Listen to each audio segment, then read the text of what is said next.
미쁘다 이 말이여 곧 사람이 감독의 직분을 얻으려 함은 선한 일을 삼하는 것이라 함이로다. 그러므로 감독은 책망할 것이 없으며 한 아내의 남편이 되며 절제하며 신중하며 단정하며 나그네를 대접하며 가르치기를 잘하며 술을 즐기지 아니하며 굿하지 아니하며 오직 관용하며 다투지 아니하며 돈을 사랑하지 아니하며 자기 집을 잘 다스려 자녀들로 모든 공손함으로 복종하게 하는 자라야 할지며 사람이 자기 집을 다스릴 줄 알지 못하면 어찌 하나님의 교회를 돌보리요. 새로 입교한 자도 말지니 교만하여져서 마귀를 정죄하는 그 정죄에 빠질까 하며 또한 외인에게서도 선한 증거를 얻은 자라야 할지니 비방과 마귀 올무에 빠질까 염려하라. 아멘.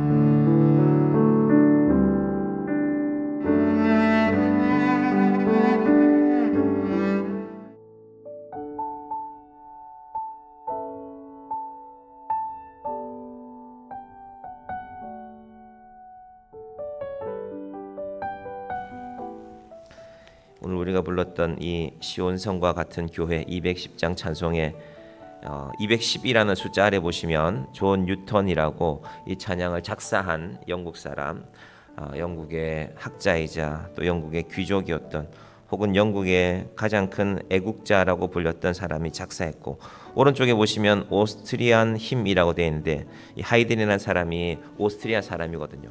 하이든이라는 유명한 작곡가가 작곡한 곡입니다. 근데 이 노래가, 이 찬양이 재미있는 것이 2차 세계대전이 벌어졌을 때 영국 사람들은 새벽마다 교회에 모여서, 원래 영국 교회에는 새벽 기도라는 전통은 없거든요. 전쟁이 나니까 모였습니다. 살아야 되니까. 독일의 미사일이 해변을 이 영국 도브해를 건너서 독일에서 영국까지 어느 날 런던에서 미사일이 떨어지기 시작했습니다. 비행기가 온 적이 없는데 영국 시내 한복판에, 런던 시내 한복판에 미사일이 떨어지니까 사람들이 우리가 이제 갈 곳은 교회밖에 없다. 우리가 죽어도 교회에서 기도하며 죽겠다 하고 모여서 제일 처음 부르는 찬송이 시온성과 같은 교회였습니다. 하나님께서 우리를, 이 교회를 지키시고 영국을 지켜달라는 말인데, 근데 아이러니하게도 이 똑같은 곡조가 독일의 국가입니다. 우리 독일하고 월드컵 경기했을 때 대한민국 국가 나오고 그다음에 독일 국가에 이 노래 나왔거든요. 물론 가사는 다릅니다. 근데 독일도 사람들도 알고 있죠. 이 노래를 하이든이 작사했고 영국 사람들은, 혹은 독일도 이 찬양을 찬송가로도 부르거든요.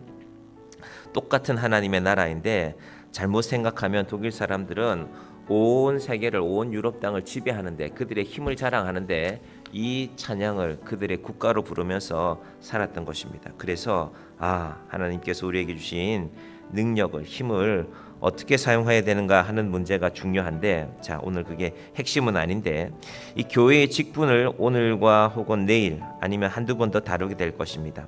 사람을 세우는 것이 중요합니다. 그래서 교회들이 임직식이라는 행사를 중요하게 생각합니다.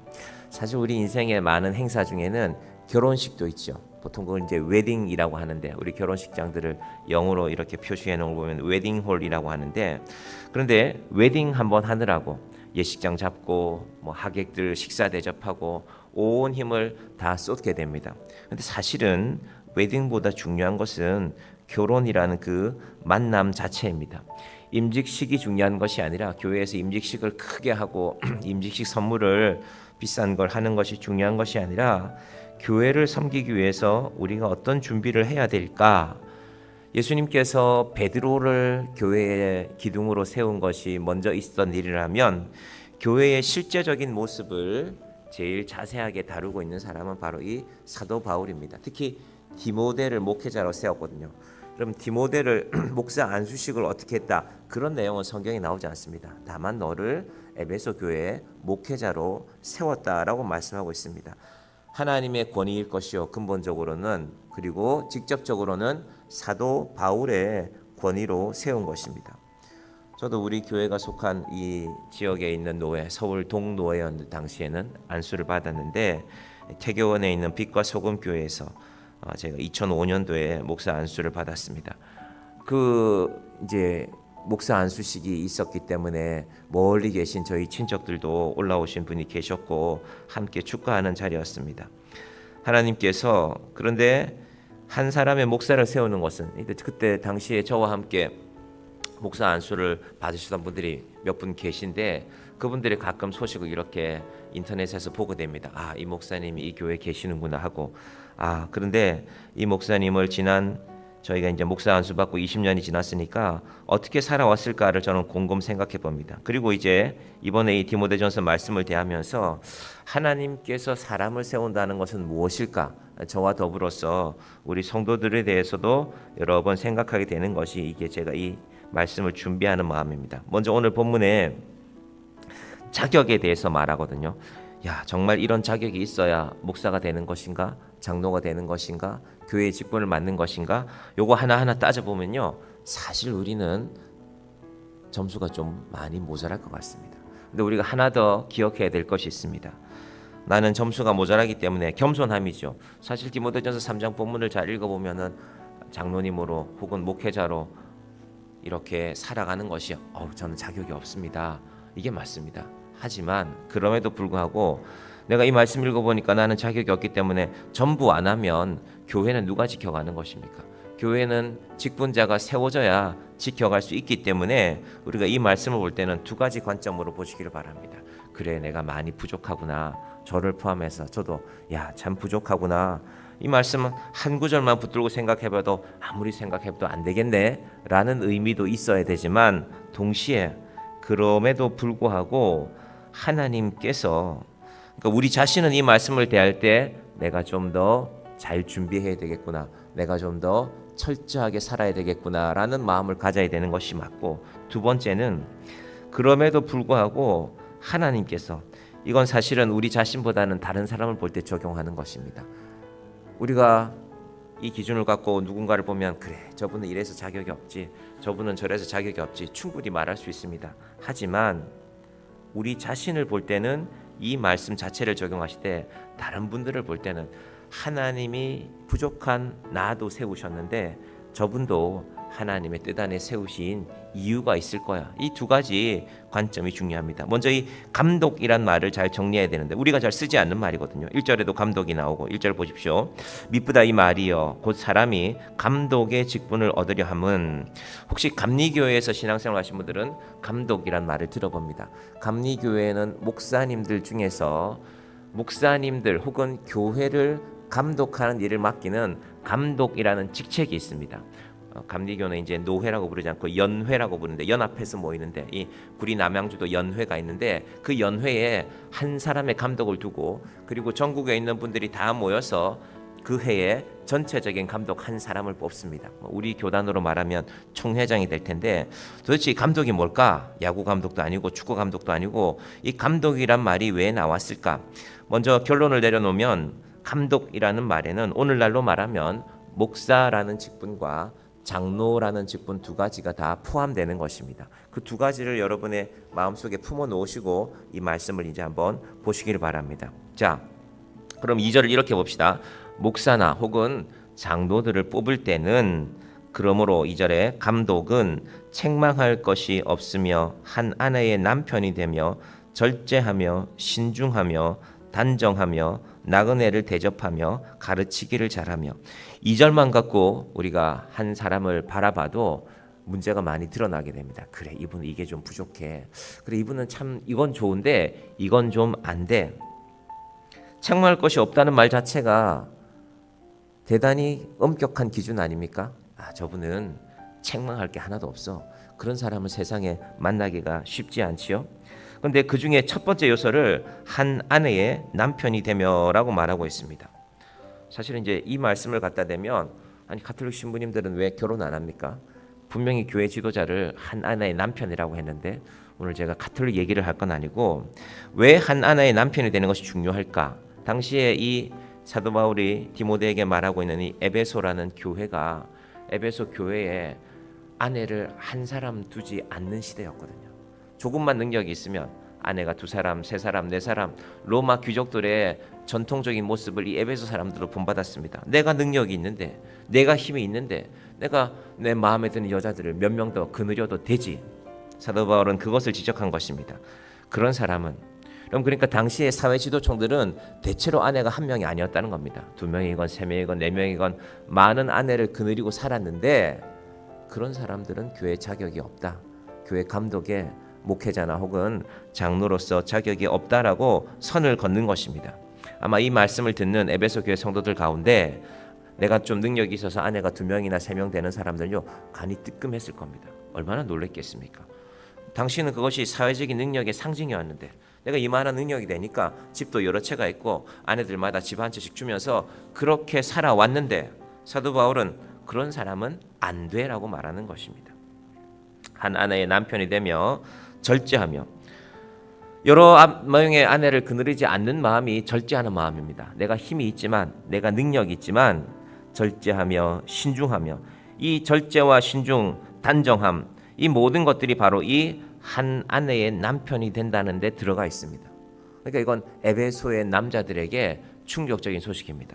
이건 단지 여러 명의 아내를 거느리고 있는 사람뿐 아니라 또 하나의 관점을 생각해 볼 수 있습니다.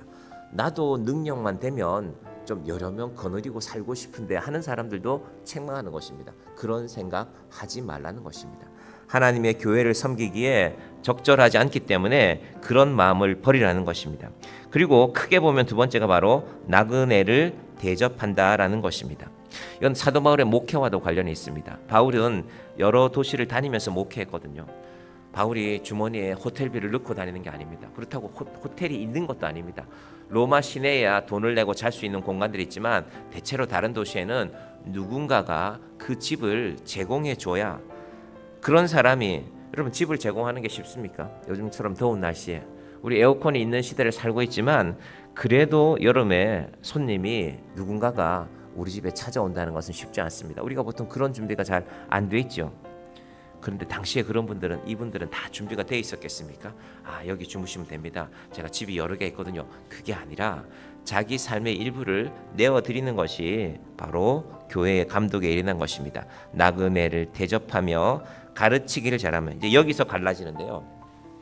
그래서 이 가르친다는 문제 때문에 당시의 감독은 크게 두 가지 일을 했는데 첫 번째는 칠이었습니다. 교회 안에 어떤 일이 있으면 이런 안 됩니다. 이런 일들에 대해서는 예를 들면 당시에 칠이 가운데 제일 큰 것은 성찬식에 참여하지 못하게 하는 것입니다. 당신이 성경에 이런 말씀이 있는데 그 과정을 명백하게 어겼기 때문에 당신은 1년 동안 성찬식에 참여하지 마십시오. 그럼 오늘날 우리는 성찬식에 참여하지 말라고 하면은 제가 좀 표현을 이렇게 과하게 하면 야 그 포도주 조금 주고 그 떡이라고 해봐야 요만한 그 무슨 뻥튀기보다도 못한 거 그거 하나 주면서 그거 하지 말라 그래. 나 안 마셔 그거. 나 포도주 집에 가면 많어. 그런 게 아니라 당시 사람들은 우리가 죄악된 세상에서 살아가고 있는데 예수 그리스도의 보혈 성찬에 참여함으로 내 죄사함을 받고 내가 하나님이 세우신 교회라는 공동체 안에 머물게 되는구나 하는 그 증거였습니다. 증표였습니다. 그래서 성찬식 참여하지 마라고 하는 것은 너는 하나님이 주시는 죄 용서에 참여할 자격이 없어가 되기 때문에 성찬 정지는 대단히 무서운 일이었습니다. 그런 일들을 결정하는 것이 바로 이 감독의 일이었고 그것을 이제 칠이라고 부릅니다. 다스린다는 뜻이죠. 여기에 오늘날의 목회자의 기능이 직분이 하나 더 더해지는 것이 바로 가르치는 것입니다. 그래서 오늘날 우리가 노회를 하면 우리 교회도 이제 10월이 되면 우리 교회가 속한 서울 동북노회 노회가 있는데 장로님들 약 150명, 목사님들 약 150명이 모여서 300명 정도가 모여서 노회를 합니다. 장로님들도 각 교회의 대표로, 목사님들도 각 교회 대표로 와서 모여서 하는 것입니다. 차이가 있다면 목사들은 가르치는 일을 하는 것. 사실은 어떤 교회는 특별히 시골 교회, 농촌 교회는 때때로 목회자가 안 계실 때도 있거든요. 그때는 장로님들이 가르치기도 합니다. 이 성경을 잘 읽으시고 말씀을 잘 전하는 분들도 계십니다. 그래서 야 저분은 신학 공부도 하지 않은데 어떻게 저렇게 잘할까? 하나님이 주신 은사겠죠. 제 생각에는 지금 이 교회 목회자가 없으니까 장로님들을 통해서라도 예배를 인도해야 되기 때문에 하나님께서 그런 분들을 또 세우시는 것입니다. 자, 오늘 이 말씀을 본문을 다 다루지는 못하는데 근본적으로 감독의 시작은 어디에 있냐? 감독의 직분의 시작은 1절 다시 보십시오. 선한 일을 사모하는 것이라. 이 선하다는 말이 중요합니다. 나한테 이익이 안 될 수도 있습니다. 교회를 섬기는데 내가 손해볼 수도 있습니다. 그런데 하나님의 기뻐하심이 이 선하심의 뜻입니다. 자, 오늘 여러분한테 기도할 때 우리 자신의 문제 때문에 우리는 기도해야 됩니다. 왜 어떻게 기도 안 할 수가 있습니까? 기도 안 하면 우리가 살 수가 없는데. 그러나 내 인생이 이제 하나님이 기뻐하시는 일을 좀 생각해야 되겠구나. 내가 이런 결정 내리면 나한테는 좀 손해가 있을 것 같은데 우리가 생각해 보면, 그런데 이거 하나님이 기뻐하시겠구나.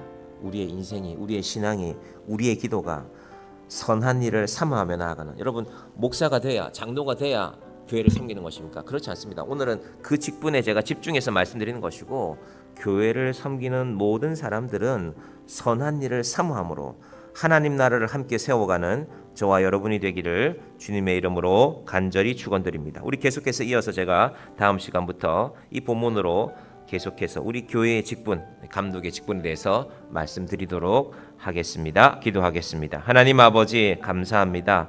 사도 바울이 디모데에게 보내는 편지 가운데 감독의 직분에 관하여서 말씀하고 있습니다. 감독, 교회의 지도자로 세워지는 사람은 선한 일을 사모해야 한다고 말씀하고 있습니다. 아버지 하나님, 우리 인생의 유익과 우리 인생의 판단들이 있지만 우리가 정말로 신앙생활하고 교회를 섬길 만한 사람이 되기를 원한다면 선한 일을 사모하며, 내게는 비록 좀 손해가 나지만, 내게는 비록 아픔이 있지만 하나님께서 기뻐하신 일이라면 기꺼이 교회를 선한 마음으로 섬겨가는 주의 사람들을 정향교회 가운데 굳건하게 세워 주시옵소서. 예수님의 이름으로 기도드립니다. 아멘.